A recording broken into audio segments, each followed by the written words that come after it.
Suspense. And the producer of radio's outstanding theater of thrills, the master of mystery and adventure, William N. Robeson. Mrs. Rogers was the kind of a lady to whom nothing ever happens. A quiet widow living in a quiet town among quiet friends. But dear Mrs. Rogers hardly expected to become involved in murder when she put that innocent little classified ad in the evening paper. Things weren't that quiet. Listen then, as Miss Lee Patrick stars in My Dear Niece, which begins in just a moment. Welcome, William Bendix. Nobody can act up to par with a nasty cold. I check my cold distress the fast way, with 4-way cold tablets. Yes, tests of 4 leading cold tablets proved 4-way fastest acting of all. Amazing 4-way starts in minutes to relieve aches, pains, headache, reduce fever, calm upset stomach, also overcomes irregularity. 4-way's the fast way to relieve those cold miseries. Then you feel better quickly. 4-way cold tablets, only 29 and 59 cents. Here's a word about another fine product of Grove Laboratories.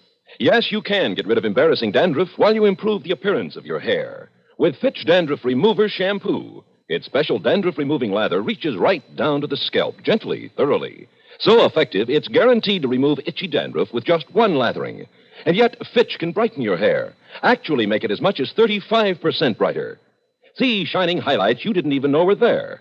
For remember this about Fitch Shampoo. It positively removes dandruff, as it definitely acts to brighten your hair. Use it regularly. And now, My Dear Niece, starring Lee Patrick. A tale well calculated to keep you in suspense. My dear niece, I'm writing you this letter in explanation of certain recent actions of mine, about which you are probably curious.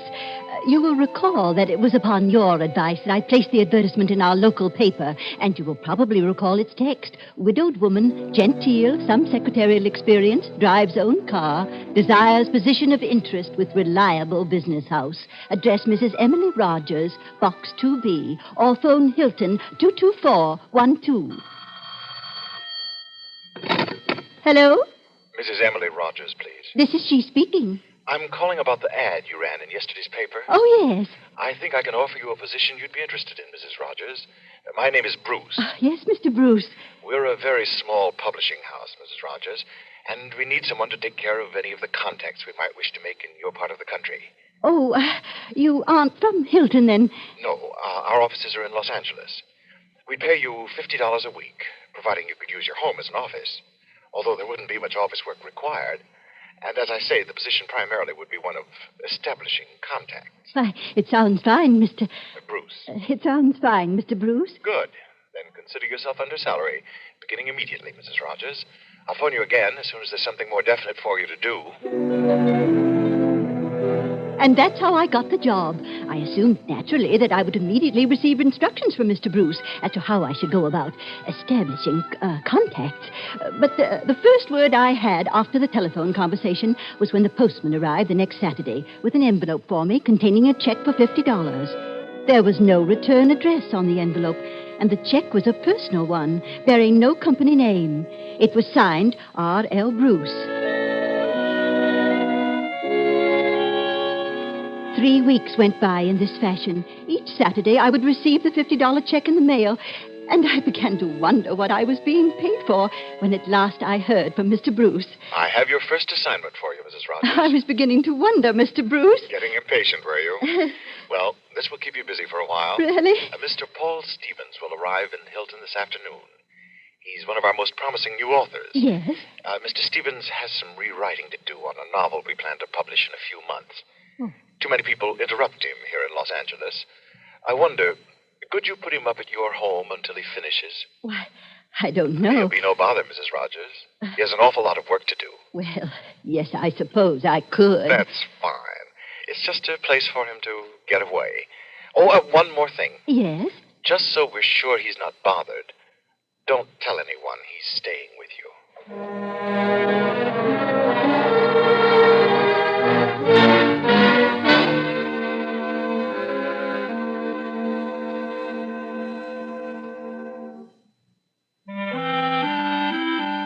When a cloud bursts and fresh, clean rain falls on a grove of rich green pine, It's so nice. And now, that same clean scent of pine is in new pine-scented Lysol. Right. Now the one and only genuine Lysol brand disinfectant comes in a new pine scent. It disinfects, deodorizes, as nothing else does, kills disease germs on contact. In laboratory tests, Lysol's anti-germ action kept working for 7 full days. A bottle costs as little as 29 cents, and it's so easy to use. Just add new pine-scented Lysol to your suds when you clean in bathroom, kitchen, nursery, sick room. Use pine-scented Lysol because Lysol deep cleans. Make your home Pine, sweet, and Lysol clean. You can still get regular Lysol, too. And now, starring Lee Patrick, Act 2 of My Dear Niece. And that's all I knew of the job, my dear niece. Mr. Paul Stevens would phone me when he arrived at Hilton, and I was to let him stay at my home until he had finished a novel he was writing. It seemed ridiculously easy, but at least I would be doing something for my pay. It was quite late in the afternoon, almost 5 o'clock, when the telephone rang. Hello? Mrs. Rogers? This is Mrs. Rogers. This is Paul Stevens, Mrs. Rogers. Oh, yes, Mr. Stevens. I've been expecting your call. I wonder if you could pick me up. Of course. Oh, that's very kind of you. Where are you? I'm at the corner of, just a minute. The corner of Brookside and Sierra Madre. Fine. The corner of Brookside and Sierra Madre. I'll be driving a black Buick coupe. Black Buick coupe. I'll be waiting. Bye. Goodbye, Mr. Stevens. When I arrived at the corner of Brookside and Sierra Madre, the usually quiet intersection was filled with people, and an ambulance was just pulling away. For all I knew, Mr. Stevens could be in it. Then I saw Officer Barnes in the police car. He would know. Oh, good afternoon, Mrs. Rogers. What's happened? Hit-and-run accident a few minutes ago. Who was hit? Man about 35. No identification yet. Was he badly hurt? He's dead. Oh, how awful. Yeah. I was supposed to meet someone, a gentleman here, Mr. Paul Stevens. I'll be glad to call you when we get an identification on him. Would you? I'd be very grateful. I went slowly back to where I had parked.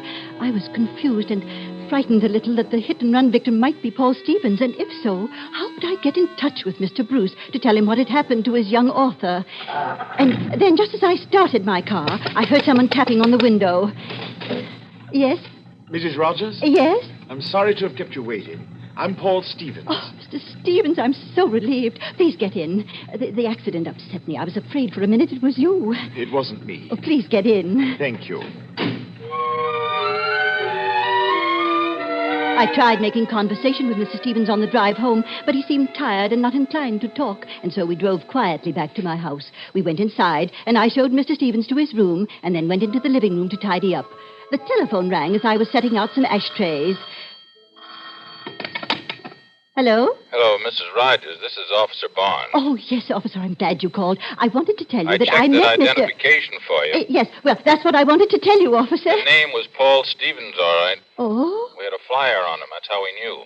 He was wanted for a payroll robbery in L.A., and he wasn't hit by a car. He was thrown from a car. He was murdered. I stood there, frozen with fear, the telephone receiver in my hand, looking at the door to the hallway where the man who had called himself Paul Stevens stood smiling tightly, holding a gun in his hand. A gun that was pointed right at me.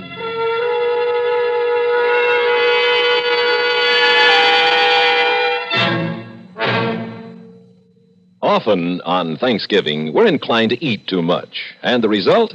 Well, acid indigestion can very quickly spoil a pleasant holiday. So remember this. Doodle you know about the little white tablets in the little green pocket roll?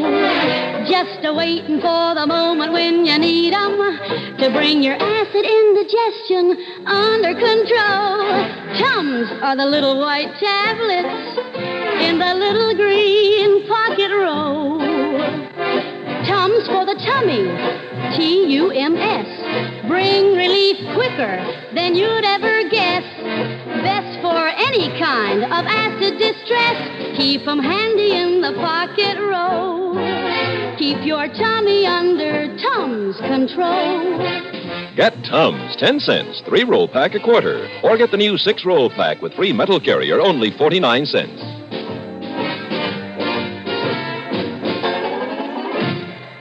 And now, starring Lee Patrick, Act 3 of My Dear Niece. Have you any idea, my dear niece, what you do when a man points a gun at you? Well, I'll tell you. You do what he tells you to do. I hung up the phone. Sit down. I sat down, and I said, "Who are you? Why did you pretend to be Mr. Stevens?" I'm stupid. What? I didn't think they would find out who he was. I didn't know he was hot. You killed him? Yes. I killed Paul Stevens. Why? I run a very special kind of publishing business, Mrs. Rogers. That much of the story was on the level. I print, well, pornographic books for a very special clientele. Mr. Stevens somehow got hold of a list of my customers and threatened to use it for blackmail. So, I killed him. Oh, you horrid man. Get your coat on, Mrs. Rogers. You've got some more driving to do.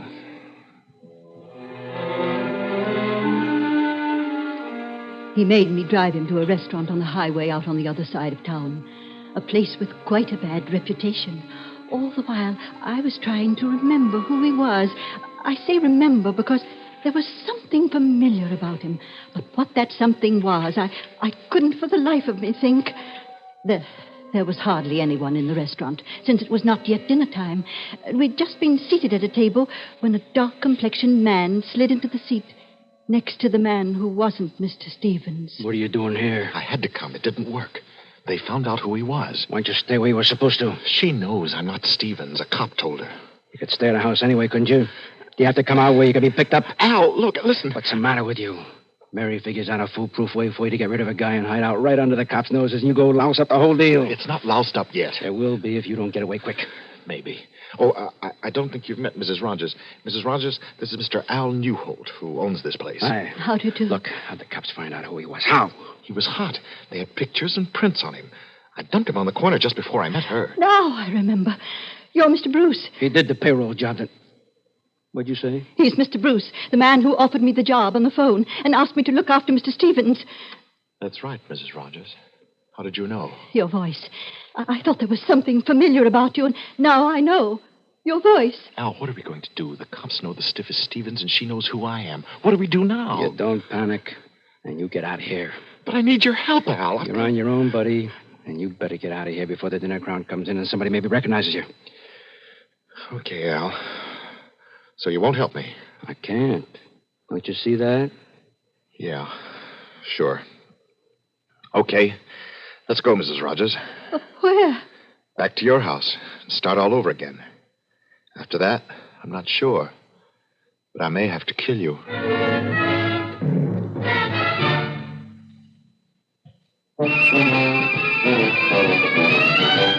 Of all leading filters, cigarettes, Kent filters best, Kent filters best. It makes good sense when you smoke Kent, Kent filters best. Of all of the brands of cigarettes, Kent tastes the best, Kent tastes the best. A richer taste than all the rest, Kent filters best.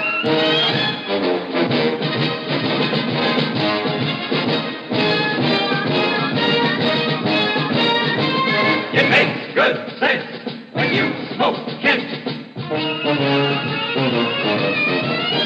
Of all leading filter cigarettes, Kent filters best.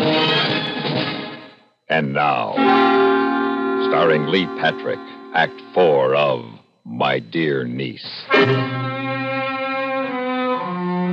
You may well imagine my fright, my dear niece, as I drove back through town with this bloodthirsty man at my side. My car is not new, as you know, and although I often have trouble with it, I never before had the horn stick. But that night it stuck right on the corner of Brookside and Sierra Madre. Stop blowing your horn! I'm sorry, Mr. Bruce, I'm not blowing my horn. It's gotten stuck. All right, stop the car. You stay there. Don't try to drive away. See? Yes, I see.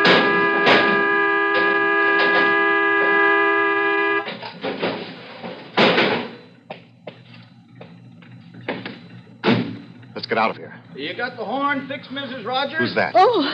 Good evening, Mrs. Rogers. Tell him everything's all right. Want me to fix that horn for you? No, thank you, Mr. Myers. It's all right. Well, it'll only take me a second to fix it so you can use it. Never mind.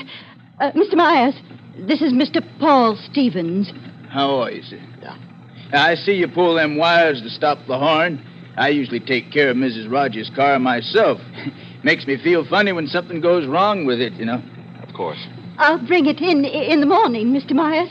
Well, no sense you're bothering, Mrs. Rogers. I'll go along with you now if you like. Take you home. Not safe driving without a horn. Won't take long to fix it, and I'll have the car back to you first thing in the morning. I believe you said you wanted to show me the town this evening, Mrs. Rogers. Wouldn't you need the car? Well, I was looking forward to the drive. You don't mind. No, of course. You will pick the automobile up in the morning, Mr. Myers? Sure, of course. Thanks for your trouble, Mr. Myers. I'm glad to help. This is such a little town. We all know each other and like each other. Like to help each other. That's so, Mrs. Rogers? Yes. Well, good night, Mrs. Rogers. And I'm glad to have met you, Mr. Stevens. We drove on home. I tried to figure out why he chose me out of all the people who must have placed advertisements that day as the person with whom he would hide out. For by now I was convinced that Mr. Bruce had deliberately set out to murder Mr. Stevens for some reason and hide out in my house, where the police would be most unlikely to look for him. But why my house? Why had he chosen me?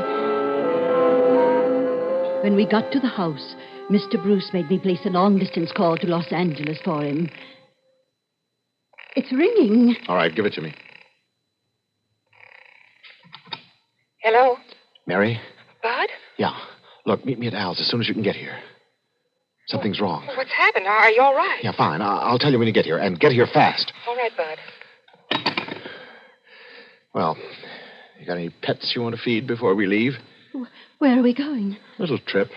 You ready? Don't answer that. It might be the operator calling back. She'll wonder. Okay, answer it. But I'm right here. Hello? Mrs. Rogers, this is Officer Barnes. Say, oh, yes, operator.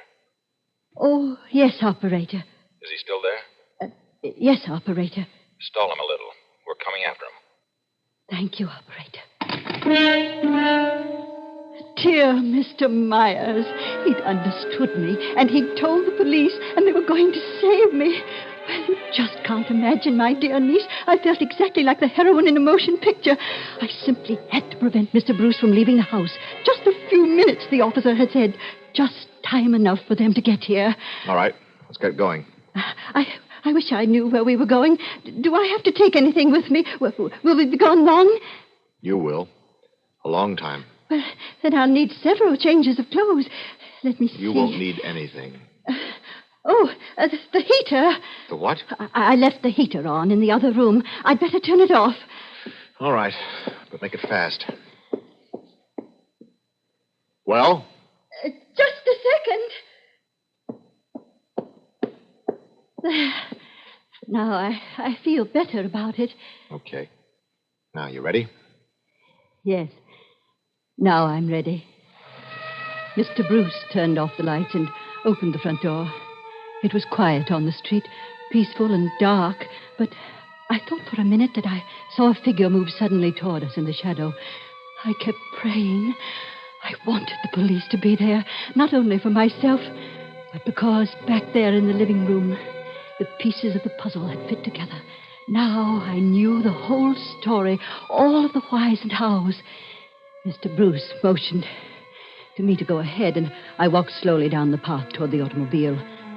I could feel Mr. Bruce a few steps behind me. Midway in the walk, it happened. Hold him high, Bruce. What? Get down, Mrs. Rogers. There you... Mrs. Rogers. Mrs. Rogers, you all right? Yeah. I'm all right. Thank you. I'm all right. And there it is, my dear niece. The explanation I promised you. I felt as your aunt that I should tell you, Mary, how you happened to be in the county jail awaiting trial. When Mr. Al in the roadhouse first mentioned your name, I was suspicious. But not until Mr. Bruce made the phone call to you did I piece the story together. You had suggested the advertisement. Your husband answered it and employed me. Oh, if only you'd told me, my dear, that you'd gotten married while you were in Los Angeles. After all, I am your only living relative, and I could have come to your wedding. Then this whole thing wouldn't have happened, would it, dear?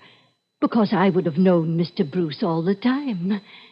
Let me know after the trial what your new address is to be, and I will continue writing.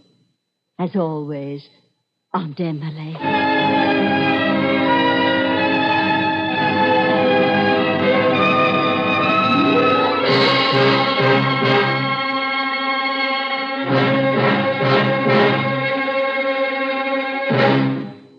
Suspense, in which Lee Patrick starred in William N. Robeson's production of My Dear Niece, written by Elliot Lewis.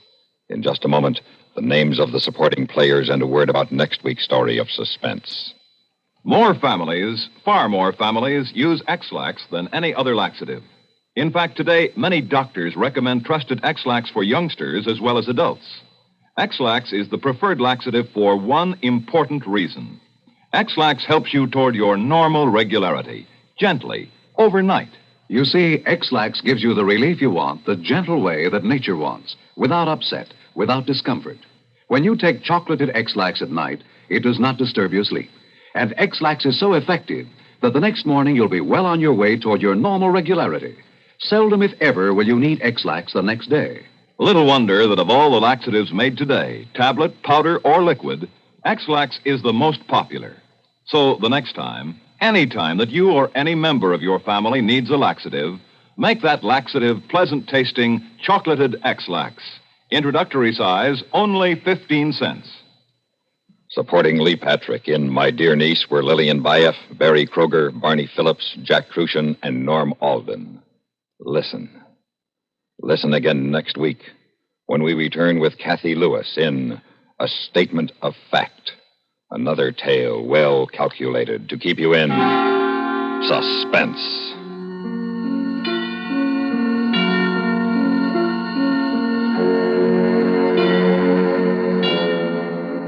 This is the CBS Radio Network.